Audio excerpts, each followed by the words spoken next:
ለምንድነው አንዳንድ ባል ማታ ከስራ መጥቶ ጋራጅ ውስጥ መኪናው ጋር አንድ 15 ደቂቃ የሚዘገየው ለምንድነው ብሎ ጠየቀ። ለምን ይዘገያል? ወደ ቤት ለመግባት ለምን ይዘገያል? እስቲ ኮሜንት ስጡኝ ይላል። እና ኮሜንቱ ላይ ምን ይላል? ዘው ተብሎ ወደ ጦርነት አይገባም ይላል። ትንሽ ተዘጋይቶ ነው እንጂ አንድ 15 ደቂቃ ዘው ተብሎ እንደው ወደ ውስጥ ወደ ጦርነት አይገባም ይላል። ጠላት እንዴት ክፉ እንደሆነ ተመልከቱ አለ። በስጋ ቤት አጠገብ ሳልፍ ስጋ በጣም እንደምወድ ያስጎመጀኛል አለ። ና ያለው ጮማውን አለ በቃ ያስጎመጀኝና እንደዚህ ይላል አለ። ለምን አታስቆርጥም? ከጮማው ከጥሬው ቆርጠህ አስቆርጠህ ውስጥ ገብተህ እንደፈለክ በልተህ በላዩ ላይ አምቦሃ ጠጥተህ የቤቱ ባለቤቶች ሳያዩ በጓሮ በር ሾልከህ ሄድ ይለኛል። የተሰማንን ሁሉ ማድረግ አንችልም ነው የሚለው። ሊያዋርደው እኮ ነው የታወቀ ሰባኪ ጥሬ ስጋ በልቶ ጥሬ ሆነ ተብሎ ሊያዋርደው ማለት ነው። በቃ እንደ ቃል ግን አይደለም። ኃጢያተኞች ጨዋታ ነገሩኝ፣ ሲነግሩኝ ያስቃል፣ ቆይቶ ግን ያሳቅቃል። እንደ ቃል አይደለም፣ ቃል ግሩም ነው። ዘፍጥረት ምዕራፍ 3 ቁጥር 8 ላይ እንደዚህ ይላል፣ እነርሱም ቀኑ በመሸ ጊዜ የእግዚአብሔር የአምላክን ድምጽ ከገነት ውስጥ ሲመላለስ ሰሙ ይላል። እነርሱም ቀኑ በመሸ ጊዜ። ርዕሴ እዚህ ላይ ታወጡልኛላችሁ፣ ቀኑ ሲመሽ አንሽሽ የሚል ነው። አሜን። በዚህ ቦታ ላይ ስንመለከት ቀኑ መሸ ይላል። ቀኑ በመሸ ጊዜ የእግዚአብሔር የአምላክን ድምጽ ከገነት ውስጥ ሲመላለስ ሰሙ። አዳምና ሚስቱ ከእግዚአብሔር አምላክ ፊት በገነት ዛፍ መካከል ተሸሸጉ ይላል። ቀኑ ሲመሽ አንሽሽ። አሜን። ቀኑ በመሸ ጊዜ የሚፈልግ አምላክ አለ። እንዲህ እያለ ወዴት ነህ እያለ፣ ወዴት ነሽ እያለ። የሰው ልጅ እግዚአብሔርን ፈልጎ አያውቅም። እግዚአብሔርን ሁሉ ጊዜ የሰው ልጅ ይፈልጋል። እኛ ወዳለንበት መጥቶ እርሱ ወዳለበት ወሰደን። ስሙ የተባረከ ይሁን። እግዚአብሔር የሰው ልጅ ይወዳል። በዘፍጥረት ምዕራፍ 3 በድምጽ መጣ። ጌታ ኢየሱስ ክርስቶስ በስጋ መጣ። ወደፊት ደግሞ በአየር ሊነጥቀን ይመላለሳል፣ ይወደናል። እሱ ስሙ የተባረከ ይሁን። የሰው ልጅ የጠፋውን ሊፈልግና ሊያድን መጥቷል ይላል እግዚአብሔር ቃል። እናንተ ያዕቆብ ልጆች፣ እናንተ የኢየሱስ ክርስቶስ ልጆች፣ ስለዚህ የጠፋችሁ አይደላችሁም፣ ምክንያቱም እኔ እግዚአብሔር አልለወጥም ይላል። 99ን በምድረ በዳ ትቶ አንዱን ሊፈልግ ሄደ ይላል። ጌታ ሊፈልገን ወደ እያንዳንዳችን መጥቷል። በዚህ ክፍል ላይ ስንመለከት ይሄ ዘፍጥረት ምዕራፍ 3 የሰው ልጅ ውድቀት ነው። ከሰው ውድቀት በፊት ግን የወደቀው ሰይጣን ነው። ግን እግዚአብሔር ሰይጣንን ሊፈልግ አልመጣም፣ ሰውን ነው ሊፈልግ የመጣው። እሱ ቋሚ የእግዚአብሔር ጠላት ነው፣ ቋሚ ነው። ለሰይጣን የምትጸልዩ ሰዎች ካላችሁ ዛሬ ቀይሩ ጸሎታችሁን። ምንም ሊመራው አይችልም፣ ቋሚ ጠላት ነው። እኛን ደግሞ ቋሚ ጠላቶች እንድንሆን ወዶ ሊያጭበረብር ሊያታልል በዘፍጥረት ምዕራፍ 3 ላይ መጣ እና ሕይወትን ሜስ አደረገ። የሚገርም ነው። በዚያ ቦታ ላይ መሸባቸው ይላል። ቀኑ መሸ፣ ንስሐ ሳይገቡ መሸ። በመሸ ጊዜ ግን የእግዚአብሔር ድምጽ መጣ። አይገርምም? ሲመሽ እግዚአብሔር ይመጣል። ግራ ስንገባ እግዚአብሔር ይመጣል። ሲጨልም እግዚአብሔር ይመጣል። ሰማይ ምድር ናስ ሲሆን አለኝ የምንለው ሰው ጀርባውን ሲሰጠን እግዚአብሔር ይመጣል። መጽሐፍ ቅዱስን ስንመለከት ደቀ መዛሙርት ወደ ኢየሱስ ቀርበው ቦታው ምድረ በዳ ነው፣ ሰዓቱ መሽቷል፣ ስለዚህ እነዚህን ሰዎች በሙሉ አሰናብት፣ የሚበላ የለም ማለት አሰናብት፣ ይሄ ቦታው ምድረ በዳ ነው፣ ምን ይበላሉ ማለት ከፊት ያሉትን ሲያዋቸው ሆዳቸው ፍሪጅ ያክላልና ይሄን ሁሉ ሆድ ማን ይሞላል? ስለዚህ አንተ ሰዓት ወይም ሴኮ ወይም ዲስኮ በእጅ ባታስር ጊዜውን ታውቃለህ። ስለዚህ አሰናብት ይሄን ሁሉ ሰው። ጌታ እንደዚህ አለ፣ የሚበሉት እናንተ ስጧቸዋል። ከየት አምጥተን እኔ ግን አዝንላቸዋለሁ እና በሳር ላይ አስቀምጧቸዋል። ምድረ በዳ ላይ ሳር የለም፣ ጌታ ካለ ግን ሳር አለ። በለመለመ መስክ ያሰማራልና አስቀመጠና ያንን ምግብ ሰጣቸው። ስሙ የተባረከ ይሁን። በመሸ ጊዜ ይመጣል። ከወዴት እንደወደቅህ አስብ እያለ ድምጹን እያሰማ ይመጣል። በዚህ ክፍል ላይ ጌታ መጣ። ስሙ የተባረከ ይሁን። መጣ። ሰይጣን እግዚአብሔር ባስቀመጠን ቦታ ላይ እንድንቀመጥ አይፈልግም። እግዚአብሔር ባስቀመጠን ቦታ ተረጋግተን እንድንቀመጥ የማይፈልግ ተንኮለኛ አለ። ከ1 እስከ 5 ያለውን ዘፍጥረት ምዕራፍ 3ን ተመልከቱ። እባብም እግዚአብሔር አምላክ ከፈጠረው ከምድር አውሬ ሁሉ ይልቅ ተንኮለኛ ነበረ። እግዚአብሔር ባስቀመጠን ቦታ ተረጋግተን እንድንቀመጥ የማይፈልግ ተንኮለኛ አለ። ሰይጣን በጣም ኃይለኛ ነው ወይም ተንኮለኛ ነው። ያ ዛሬ እሱን ኃይለኝነት ለመናገር አይደለም እዚህ የቆምኩት፣ ግን ተንኮለኛነቱን ነው። ለምንድን ነው እባብን የመረጠው? ለምን አንበሳን አልመረጠም? ለምን ዝሆንን አልመረጠም? እነዚህ ሁሉ ነበሩ። ለምን ትንሿን መረጠ? እባብ እኮ ሙዚቃ ሁሉ ስትጫወቱለት በቃ ቀጥ ብሎ የሚደንስ ነው በቃ እና ለስላሳ ነው ሰውነቱ። ለምን እሱን መረጠ? ተንኮለኛ ስለሆነ ነው። እና እሱን መርጦ በጥፋት ውስጥ ከተተ። ሴቲቱን አታለላት። አዳምም አብሮ ተታለለ። ከውድቀት በፊት ሁሉ ነገር ሰላም ነው፣ ገነት ነው። ገነት ሰላም፣ ምንም ችግር የለም፣ ኃጢአት የለም፣ ህመም የለም፣ ምንም አይነት ህመም የለም። ይሄ አሁን የምንጠራቸው ስም ስኳር፣ ዲያቤቲክ፣ እንደግሞ ደግሞ ኮሌስትሮል፣ እንዲሁም ደግሞ ኪሞ፣ ካንሰር ምንም የለም። መከራ የለ፣ አማካሪ የለ። በቃ እንደው ሰላም፣ ሞት የሚባል የለ፣ ኃጢአት የሚባል ሰላም መሆኑን የሰው ልጅ አልወደደም ሰይጣን። ስለዚህ በሰላም በተቀመጥንበት ይመጣል። ተንኮለኛ ነው። ከዛስ ያንን ሰላሙን ወደ ጦርነት ይቀይራል። ሰይጣን መጀመሪያ ጦርነት የጀመረው በቤተሰብ ላይ ነው። ሰይጣን መጀመሪያ አገልግሎት የጀመረው በቤተሰብ ነው። የመጀመሪያ የሰይጣን አገልግሎት ኳየር፣ መጀመሪያ እግዚአብሔርን የሚያገለግል ኳየር ነበረ። የሱ የበላይ ሆናለሁ ስለ እግዚአብሔር አሽቀንጥሮ ወደ ምድር ጣለው። ከዛ ቤተሰብ ጋር መጣ። በሰላም የሚኖሩትን ቤተሰቦች ይመጣና ጦርነት ያደርገዋል ቤቱን በሰላም። አንድ የጋብቻ አስተማሪ በዩቲዩብ ያስተምራል እንደዚህ ያለ፣ ይሄ በባልና ሚስት መካከል ያለ ጦርነት የጀመረው ከአዳምና ሔዋን ጀምሮ ነው፣ እስከ ዛሬ ድረስ አለ። በክርስቶስ ኢየሱስ የሆኑ ግን ጦርነቱን ጌታ አሸንፏል። በእርሱ ላይ ታመኑ። ይሄ ነው ጌታ። ጦርነቱን ብቻችሁን አትችሉትም እያለ ይሰብካል፣ ያስተምራል። እንደውም የእግዚአብሔር ቃል የሰው ልጅ የሰው ህይወት ብርቱ ሰልፍ ነው፣ ጦርነት ነው ይላል። ጦርነቱን ማሸነፍ የምትችሉት ግን ብቻችሁን አይደለም እያለ ይሰብካል። እና አንዳንድ ነገር ልንገራችሁ ብሎ ለምንድነው እዚህ ውጭ ሀገር በተለይ ምንኖር ሰዎች ለምንድነው አንዳንድ ባል ማታ ከስራ መጥቶ ጋራጅ ውስጥ መኪናው ጋር አንድ 10-15 ደቂቃ የሚዘገየው ለምንድነው ብሎ ጠየቀ። ለምን ይዘገያል? ወደ ቤት ለመግባት ለምን ይዘገያል? እስቲ ኮሜንት ስጡኝ ይላል። እና ኮሜንቱ ላይ ምን ይላል? ዘው ተብሎ ወደ ጦርነት አይገባም ይላል። ትንሽ ተዘጋጅቶ ነው እንጂ አንድ 15 ደቂቃ ዘው ተብሎ እንደው ወደ ውስጥ ወደ ጦርነት አይገባም ይላል። ጦርነቱ የት ነው ያለው? ጦርነቱ ቤት ውስጥ ሳይሆን እኛ ውስጥ ነው ያለው።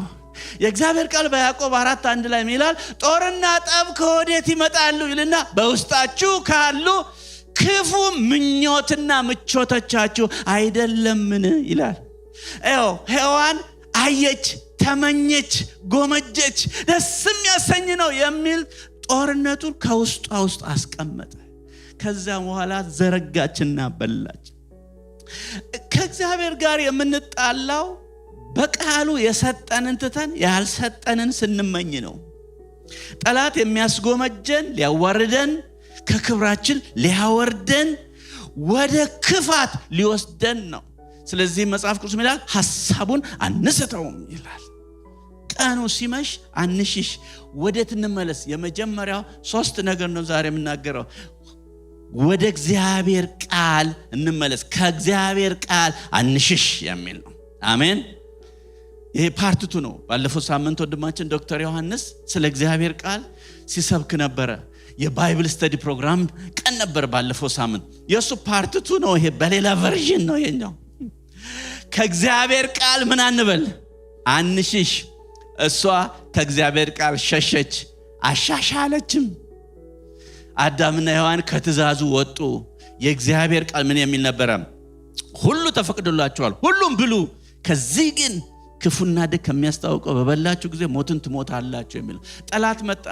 የሰው ልጅ በሰላም እንዲኖር የማይፈልግ ጠላት መጣና ሞትን አትሞቱም።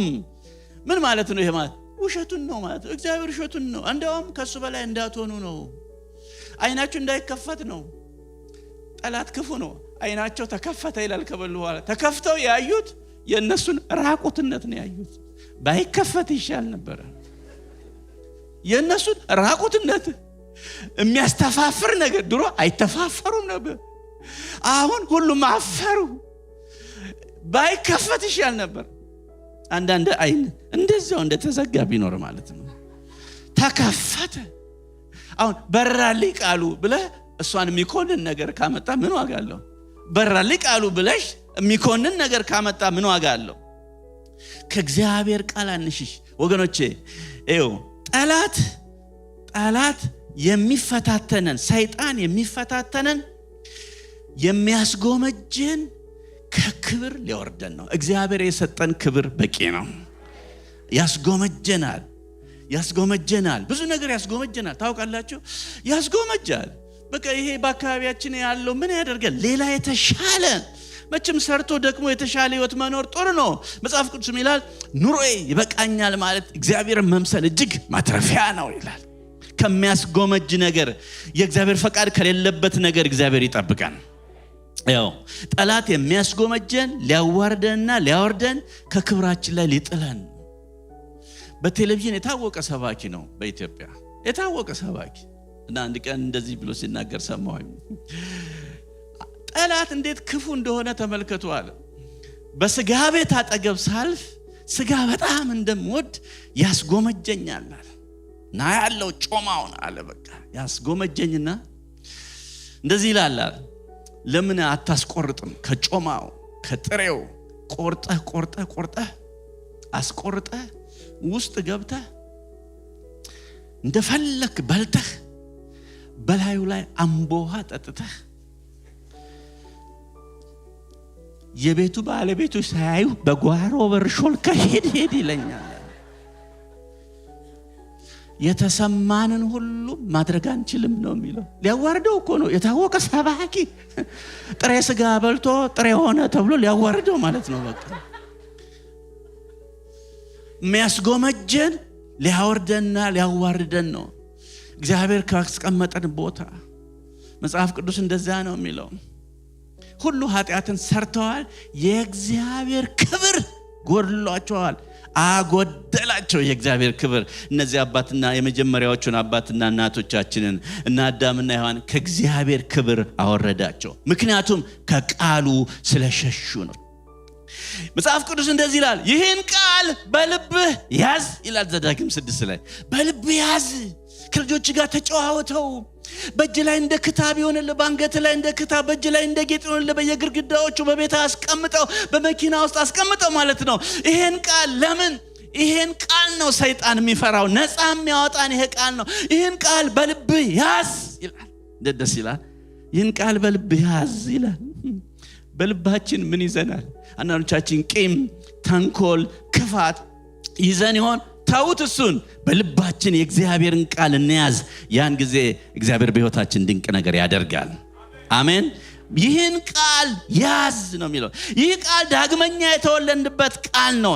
ሳሩ ይጠወልጋል፣ አበባው ይረግፋል፣ የእግዚአብሔር ቃል ግን ለዘላለም ምን ይላል? ይኖራል። ወገኖች በሚጠወልግና በሚረግፍ ነገር ጊዜያችን እንዳናባክን እግዚአብሔር ይርዳን።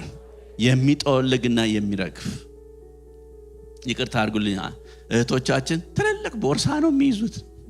ትልቅ ቦርሳ ቤት የሚቀይሩ ነው የሚመስሉት እንደኔ ውስጡ ሲፈተሽ ግን መጽሐፍ ቅዱስ የለም የለም የሚረግፍና የሚጠወልግ ብቻ ወንድሞች ትልቅ አጀንዳ ይዞ ይመጣል አጠገቡ መጽሐፍ ቅዱስ የለም ይህን ቃል ያዝ አንዱ ከዛ ነው የሚጀምረው አይነው አሁን ቴክኖሎጂ በዚህ በሚበራው ነው እንደዚህ ወደ ላይ በሚገለጠው በዚህኛው ደግሞ ይህን ቃል ያዝ በቤታችን ውስጥ በመስሪያ ቤታችን መጽሐፍ ቅዱስ ላይ እንደዚህ ነው የሚለው የእግዚአብሔር ቃል የሚለው ይህን ቃል በልብ ያዝ ነው የሚለው ጠዋት ስንነሳ ይህንን አንብበን እንድንወጣ ጌታ ይርዳን በጠዋት የለቃቀመች ጫጩት በረፈደ ጊዜ ጭልፊት አይወስዳትም ይባላል ከብዳው ትቀራለች በጠዋት ተነስታ ባቄላውን አተሩን ስንዴውን አደንጓሬውን ሁሉ ለቃቅማ ሆዷ ቁዝር ይላል ወደ 10 11 12 አካባቢ ጭልፊት ሊወስዳ ሲል ትከብደዋለች ትቀራለች ቀለል ያለችውስ ምንም ያለቃቀመችውስ እሷን ይወስዳታል ይህን ቃል አጥብቀህ ያዝ መጽሐፍ ቅዱስ ወገኖች ሰይጣንን የምናሸንፈው በእግዚአብሔር ቃል ነው አሜን ስሙ ሰይጣንን በእናት የዛሬን ተው ብትሉት እናት ስለሌለው አይምራችሁም የእናት ፍቅር አያውቅም በአባት ብትሉትም ከአባቱ ጋር ስለተጣላ ይብስበታል ሰይጣንን የምናሸንፈው በእግዚአብሔር ቃል ነው ጌታ ኢየሱስ ክርስቶስ በማቴዎስ ወንጌል 4 ላይ እንዲህ ተብሎ ተጽፏል እርሱ እንኳን አምላክ ሆኖ ሳለ ቃሉ የእርሱ ሆኖ ሳለ እየመዘዘ ነበር 3-0 የሸኘው ሰይጣን ዛሬኛ 3 እኩል የምንወጣው ቃሉን ስላልያዝን ይሆን ወገኖቼ የእግዚአብሔር ቃል እንዲህ ተብሎ ተጽፏል ይላል ማቴዎስ 4 ላይ ነው እሱን እናገኘው በመዝሙረ ዳዊት 119:9 ላይ ጎልማሳ መንገዱን በምን ያነጻል ይላል ቃልህን በመጠበቅ ነው ለምንድነው ባለፈውም ተናግሬያለሁ የጎልማሳ መንገድ ፈተና የበዛበት ነው ህፃናቶች መንገዳቸውን በምን ያነጻሉ ወይም ወጣቶች እንደዚህ አይልም ሁሉም የራሱ ፈተና ቢኖር በተለይ ጎልማሳ ይሄ ቢል የሚከፍለው ማለት ነው አጠቃላይ ጎልማሳው አካባቢ የሚመደብ ነው መጽሐፍ ቅዱስ እንደዚህ ይላል ኃጢያተኞች ጨዋታ ነገሩኝ እንደ ቃል ግን አይደለም ይላል እንደ ቃል ግን አይደለም ኃጢያተኞች ጨዋታ ነገሩኝ ሲነግሩኝ ያስቃል ቆይቶ ግን ያሳቅቃል እንደ ቃል አይደለም ቃልህ ግሩም ነው በቃ ቃልህ ግሩም ነው ቃልህ መልካም ነው ወገኖቼ ከእግዚአብሔር ቃል አንሽሽ አዳምና ሔዋን ከእግዚአብሔር ቃል ስለሸሹ ሰይጣን አሸነፋቸው ሰይጣን ከእግዚአብሔር ፈቃድ አስወጣቸው ሁለተኛው ነጥብ ከእግዚአብሔር ፊት አንሽሽ ከእግዚአብሔር ፊት ሸሹ ከቁጥር 8 ጀምሮ ያለውን ስናነብ ወደታች ሸሹ ከቁጥር 6 እስከ 8 ያለውን ቁጥር 8 ላይ እነርሱም ቀኑ በመሸ ጊዜ የእግዚአብሔር አምላክ ድምፅ ከገነት ውስጥ ሲመላለስ ሰሙ አዳምና ሚስቱም ከእግዚአብሔር አምላክ በገነት ዛፍ መካከል ተሸሸጉ ከእግዚአብሔር አምላክ ፊት ሸሹ ከእግዚአብሔር ፊት አንሽሽ ምንም ነገር ቢፈጠር የሚያዋጣን እርሱ ነው ያለ እኔ ምንም ልታደርጉ አትችሉም እርሱ ያለኛ ማድረግ ይችላል እኛ ግን ያለ እሱ ማድረግ አንችልም እርሱ ያለኛ መኖር ይችላል እኛ ግን ያለ እሱ መኖር አንችልም አንዳንድ ችግር ሲፈጠር በቤታችን ወይም በኃጢአት ስንወርቅ ወይ የሆነ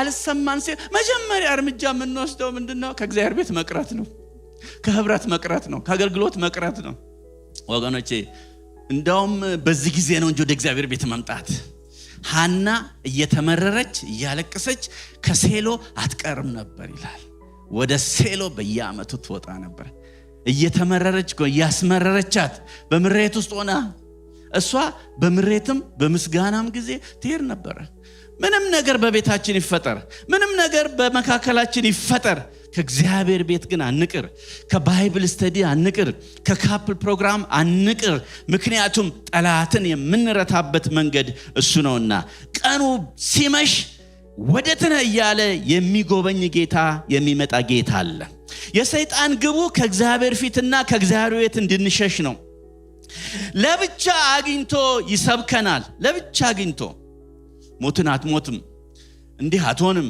እንደዚህ አትሆንም፣ እንደዚህ አትሆንም ይላል። ይሰብካል። ለብቻ ነው። ሔዋንን ለብቻዋ ሰበካት፣ ለብቻዋ። ለዚህ ነው ለብቻችን መሆን ከባድ ነው። አብረን መወጣት አለብን። ባልና ሚስቶች ነገሮችን አብረን መወጣት አለብን። ለብቻ ሰይጣን ይመጣል። አንዳንዴ ወዳንቺ ይመጣል። የነከሌን ትዳር አየሽው? ያማረ የሰመረ። ባለፈው ሳምንት እንኳን እሁድ ከቸርች ስትበተኑ አላየሽም? ባሏ መኪና ከፍቶ ሲያስገባት፣ መኪና ከፍቶ። ያንቺ ባልኮ መኪናው እንደውም ነርቶብሽ ሊሄድ ነበር፣ ጥሎ ነርቶብሽ ሊሄድ ነበርኩ። አይታል ሚስቱ ከሌል ልንጠይቅ ስንሄድ እዛ ስትጠይቁ ስትሄዱ አይታል ከውጭ ሲመጣ እንዴት ሳምሶን አይቱን ተቀብላ ሃኒ ብላ ጉንጩን ስማ እንዳስገባቸው አይታል። ያንተ ሚስት እንኳን ስማ ልትቀበል መግባትን ራሱ አታቀምቁ። ለምን አትፈታትም? ለምን አትፈቹም? ለብቻ ነው የሚሰብከን፣ ለብቻ ይሰብካል።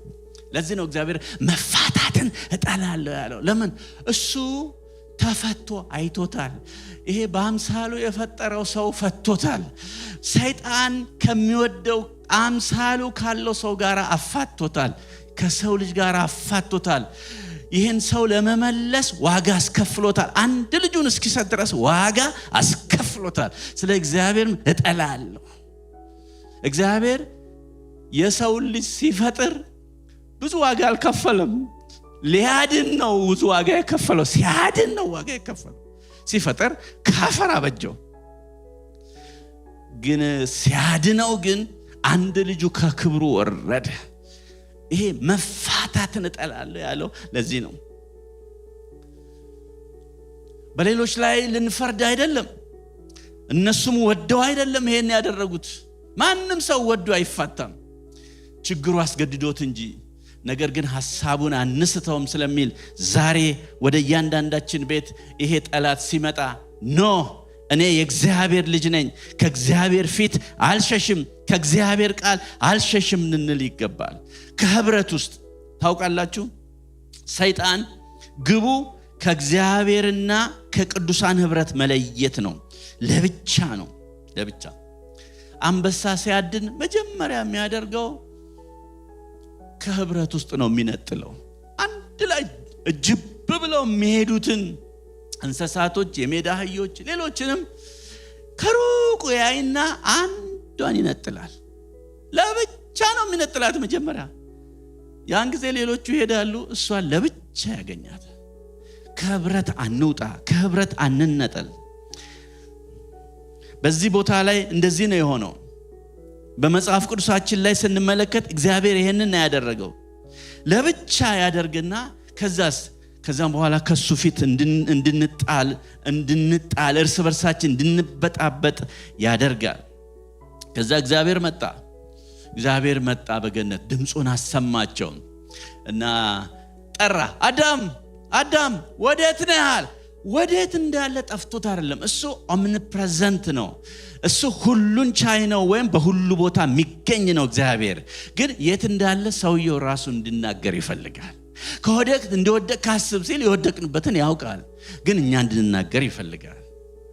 ወዴት ነህ ሲል በጣም ጥሩ የንስሐ ጊዜ ሊሰጠው ነበረ። ወዴት ነህ ሲል አምላኬ ፈርቼ ተሸሽጌያለሁኝ፣ ጥሩ ነው እና ራቁቴን መሆን እንደታወቅ ሲል ራሴን ሳየው ራቁቴን ሆኜ አየው እና ደግሞ አታድርግ ካልከን የዛፍ ፍሬ በላሁኝ እና ይቅርታ አድርግልኝ ቢል ታሪክ ይቀየር ነበር። እሱ ግን ምን አለ?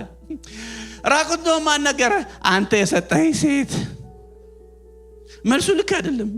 ራቁት ነው ማን ነገረ? እሷ እኮ አልነገረችውም። ራቁት እንደሆነ እሷ አይደለችም። አንተ የሰጠኸኝ ሴት።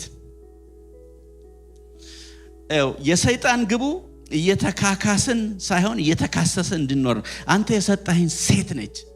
ምን ማለት ነው? አንደኛ እሷ ነች ጥፋተኛ፣ አንደኛ እንደውም አንተ ነህ ምንጩ። እንደዚህ ካይሲ መሆኗን እያወክ ለምን ሰጠኸኝ? እንደዚህ ተንኮለኛ መሆኗን እያወክ፣ ካንተ ጋር መታጣለ መሆኗን እያወክ። አንድ ባል ከሚስቱ ጋር ተጣላና በመቼ ቀን ነው ያገባውሽ አለ። ምን አልክ ስትል ማለት ቅዳሜ ነው ወይስ እሑድ ነው ያገባውሽ ማለት ነው።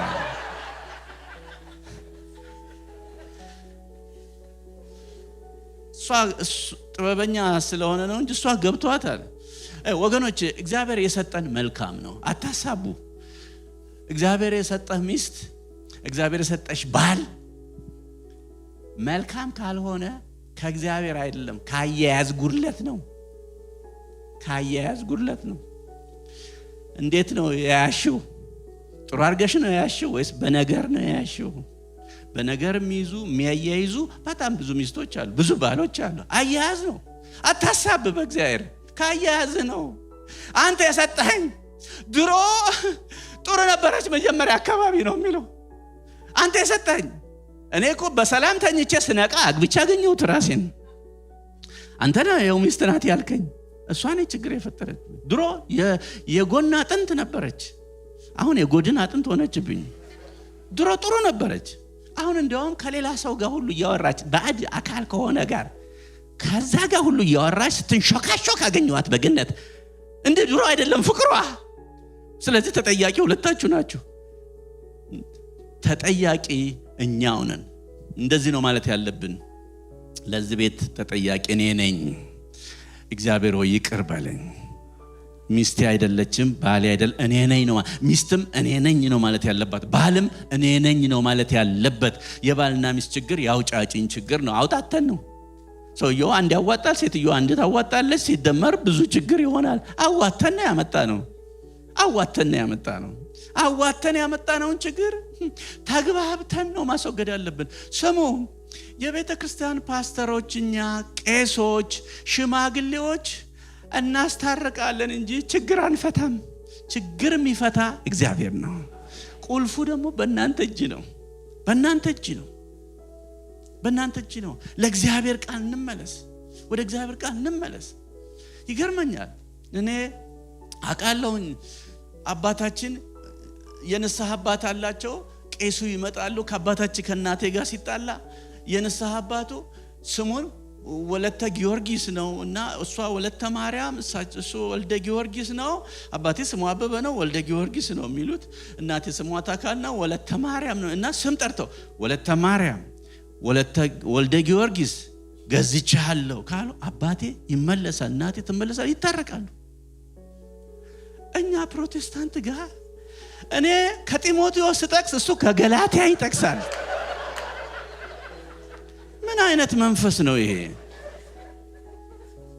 ምን አይነት መንፈስ ነው እግዚአብሔር ወደ ቃሉ እንድንመለስ ጌታ ይርዳን የቤተ ክርስቲያን ኦቶሪቲ ካልጠበቃችሁ አገልጋዮችን ካላከበራችሁ እንዴት ብላችሁ ነው የምትፈወሱት መጽሐፍ ቅዱስ በሁለተኛ ቆሮንቶስ ላይ ምን ይላል ሰይጣን ሔዋንን እንዳታለላት ለእግዚአብሔር ለክርስቶስ ያላችሁ ቅንነት እንዳይጠፋ እፈራለሁ ይላል ቅንነታችንን ሰይጣን እንዳያበላሸው ጌታ ይርዳን ለክርስቶስ ያለን ቅንነት ለቃሉ ያለን ቅንነት ለአገልጋዮች ያለን ቅንነት ሲጨምር ያን ጊዜ ከእግዚአብሔር ፊት አንሸሽም እግዚአብሔር ቤታችን ይፈውሳል ወገኖቼ የሰው ልጅ ከእግዚአብሔር ከሸሸ አእምሮውና ልቡ ተበላሽ እግዚአብሔር የሰጠው መልካም የሚመችና የማይሰለች ነገር ነው እግዚአብሔር የሰጠው መልካም ነገር ነው ስለዚህም በእግዚአብሔር ልናሳብብ አይገባም በፍጹም በእግዚአብሔርና በሌላ ሰው ልናሳብብ አይገባም ራሳችንን ተጠያቂ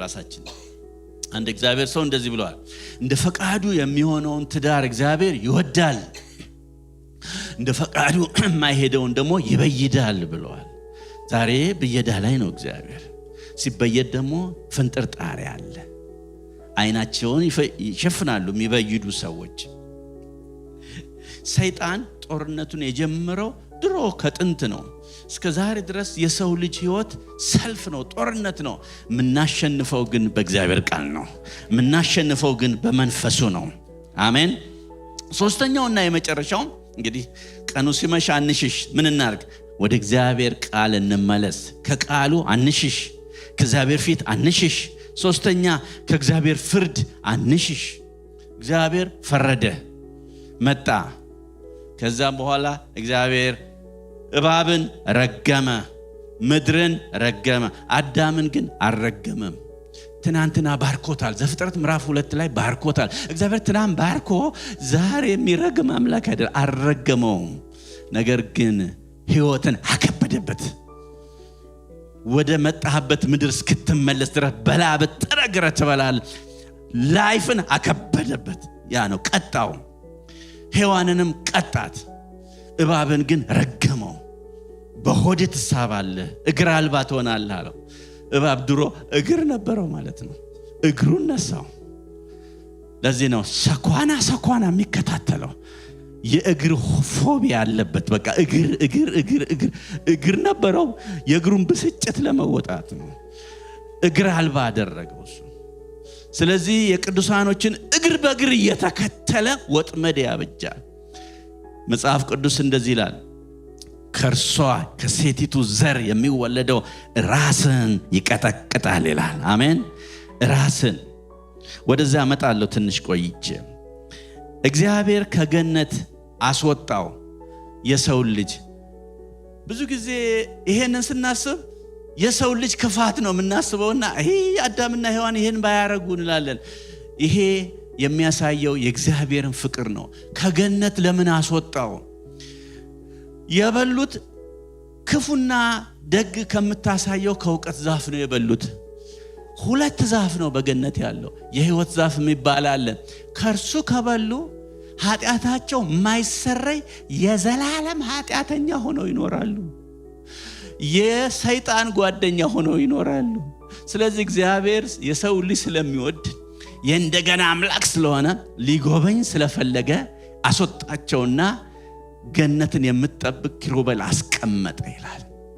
የምትገለባበጥ አስቀመጠ። ይሄ የሚያሳየው የእግዚአብሔርን ፍቅር ነው የሚያሳየው፣ መልካምነቱን ነው የሚያሳየው። ወገኖች በእግዚአብሔር እጅ መውደቅ መልካም ነው። ምንም ነገር ውስጥ እንሆን ኮንሲኩዌንሱን እንቀበል። በሱ እጅ መውደቅ ይሻላል። ዳዊት እንደተናገረው ማለት ነው። ዳዊትን ሰይጣን አንቀሳቀሰው፣ አንድ ጊዜ አንቀሳቀሰው። ድል በድል እየሆንክ ነው፣ ለምን ሕዝብን አትቆጥርም አለው። ኢዮአብ ቁጥር ባለው ጊዜ ዳዊት ኢዮአብ ጌታዬ እግዚአብሔር በሕዝቡ ላይ 100 እጥፍ ይጨምር፣ ለምን እንቆጥራለን? ለምን በደል እንሰራለን? ሲል ነው ቁጥር አለ። የንጉሥ ትእዛዝ መፈጸም አለበት። ቆጠረ። ከዛም በኋላ ልቡ ተመታ፣ እግዚአብሔር አዘነበት። ጋድ የሚባለውን ነቢይ ላከ። እግዚአብሔር አዘኛለሁ አለው። ስለዚህ በፊት 3 ምርጫ ሰጥሃለሁ አለው። 3 ምርጫ። አንደኛው ምርጫ ምንድነው? የ3 ቀን ረሃብ፣ 3 ቀን ረሃብ።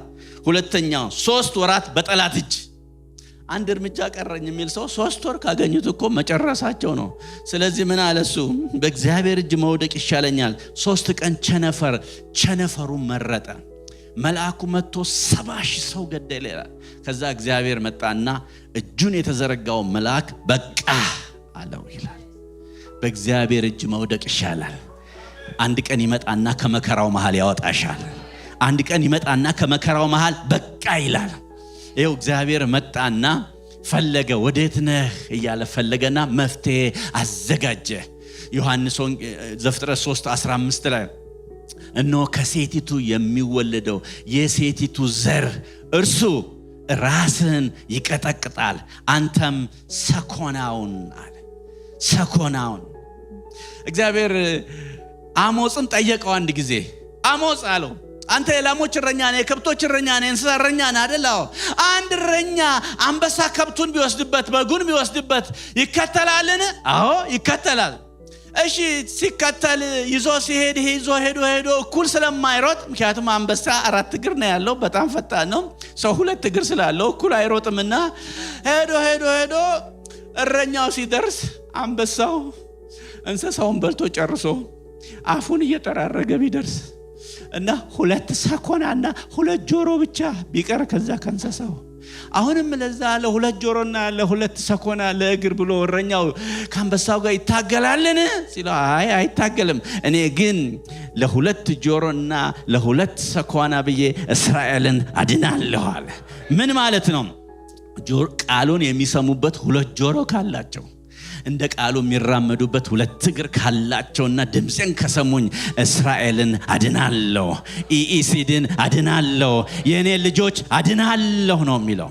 ሊያድን መጣ። ስሙ የተባረከ ይሁን። መጣ።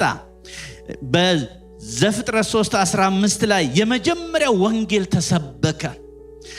ከዘራችሁ አይልም፣ ከዘርሽ ከዘሯ ነው የሚለው።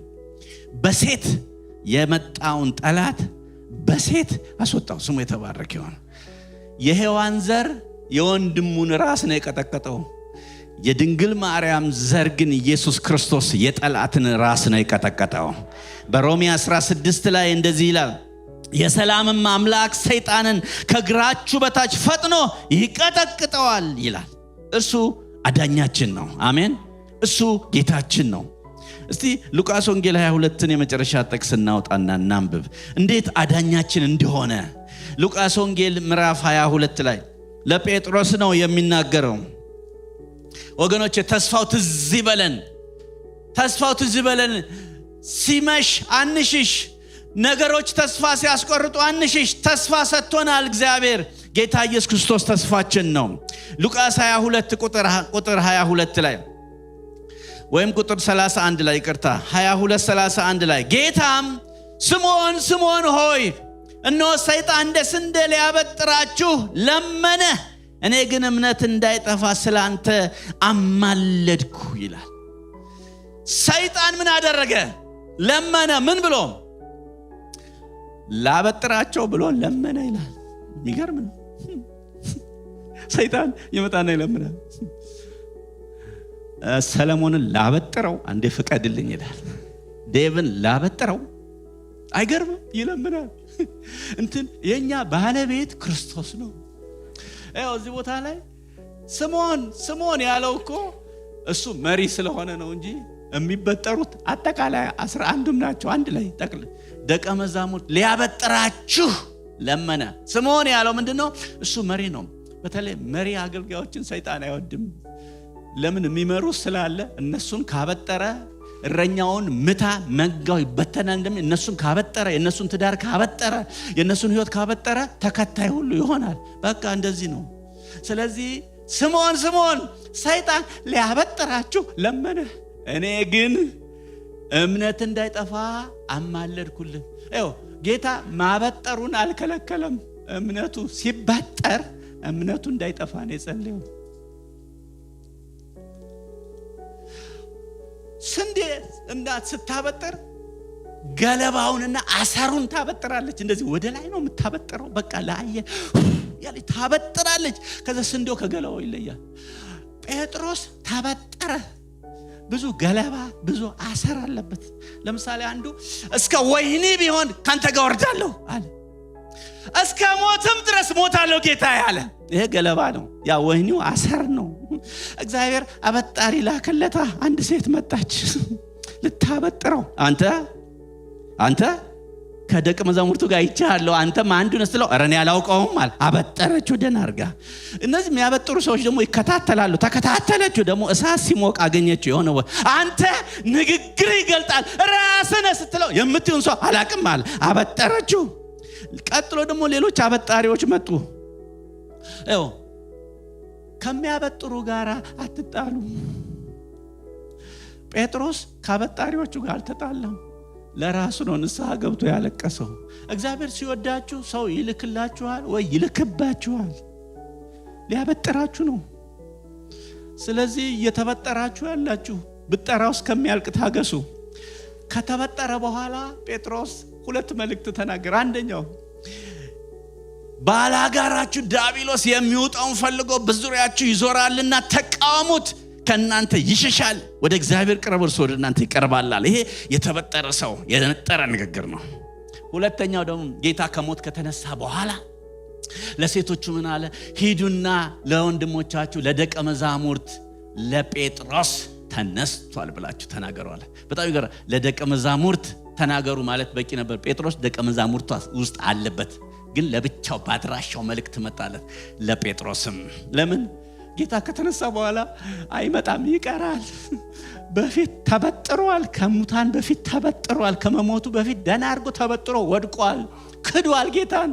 ስለዚህ ጌታ ባድራሻው በዚፕ ኮዱ መጣና ለደቀ መዛሙርቶቹ ተነስቷል በሉ፣ ለጴጥሮስም ለብቻው ለሱም ነገሩት። ብጠራው አልፏል። በተመለስክ ጊዜ ወንድሞችን አጽና። እግዚአብሔር የሚያበጥረን እኔም አልፌበታለሁ እንድንል መከራው እንድንል እኔም በዚህ ችግር ተበጥሬ አልፌበታለሁ አይዞህ እንድንል ነው። እንጂ እግዚአብሔር ለከንቱ አይደለም፣ ሌላ አይደለም። ስለዚህም ስንበጠር እንቻል፣ እግዚአብሔር በጊዜው ይመጣል። ጸለይኩላችሁ ይላል ዮሐንስ 12 ላይ 17 ላይ ጸልሏል። ጌታ ሆይ እነዚህ የሰጠኸኝን ጠብቃቸው፣ እነዚህን ብቻ አይደለም ወደፊት ስለሌሎችም በእኔ ስለሚያምኑት ሁሉ እንጂ ብሎ ጸልዮልናል። የተጸለየልን ሰዎች ነን። ስለዚህም ከሱ አንሽሽ፣ በሱ ላይ እንቁም። ሁሉ በአዳም እንደሚሞቱ እንዲሁ ሁሉ በክርስቶስ ሕያዋን ሆነዋል። አሜን። ሁለተኛው አዳም መጣ፣ ጌታ ኢየሱስ ክርስቶስ በመስቀል ላይ ሞቶ ሞትን ድል አድርጎ ያንን ዘፍጥረት 3 ላይ የወደቀውን ሰው የሸሸውን ሰው ወደ ክብሩ መለሰው፣ እንደገና ወደ ራሱ አመጣው እንደገና።